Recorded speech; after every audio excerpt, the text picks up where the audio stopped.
નમસ્કાર, આપ જો રહ્યા છો ન્યૂઝ ટોપ 20। હું છું આપની સાથે કૃષ્ણા અને બુલેટિનની શરૂઆત કરીએ મહત્વપૂર્ણ સમાચારથી। તો આવતીકાલની મોક ડ્રીલ મોકૂફ કરવામાં આવી છે।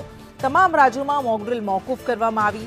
રાજસ્થાન, ગુજરાત, પંજાબ, જમ્મુ કાશ્મીર, હરિયાણામાં પણ મોક ડ્રીલ મોકૂફ કરવામાં આવી છે। આ મહત્વપૂર્ણ સમાચાર।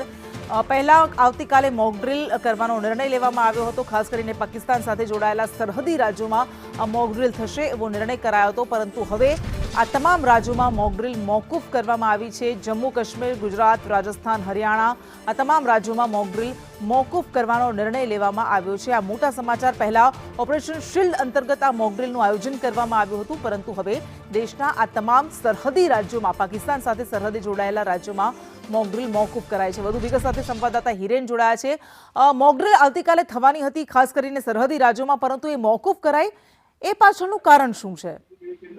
કેન્દ્ર સરકાર દ્વારા આ નિર્ણય કરવામાં આવ્યો છે। અત્યારે પ્રાથમિક દ્રષ્ટિએ વહીવટી કારણોસર મોકૂફ રાખવામાં આવી એ પ્રકારની સૂચના આપવામાં આવી છે। જો કે વહીવટી કારણો શું છે તેની પણ કોઈ સ્પષ્ટતા કરવામાં નથી આવી। ઓપરેશન શિલ્ડ અંતર્ગત આવતીકાલે દેશભરના જે સરહદી રાજ્યો છે, ખાસ પંજાબથી જમ્મુ કાશ્મીરથી લઈ અને ગુજરાત સુધીના આ 5 રાજ્યોની અંદર આ મોક ડ્રીલ યોજાવાની હતી, પરંતુ અનિવાર્ય સંજોગો અને વહીવટી કારણોસર આ તમામ રાજ્યોમાં આવતીકાલે યોજાનારી આ મોક ડ્રીલ છે ઓપરેશન શિલ્ડ અંતર્ગત એ મોકૂફ રાખવામાં આવી છે।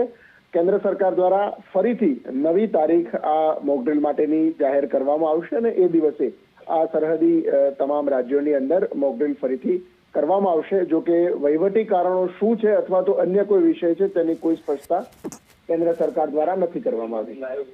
જી બિલકુલ, આભાર આપનો।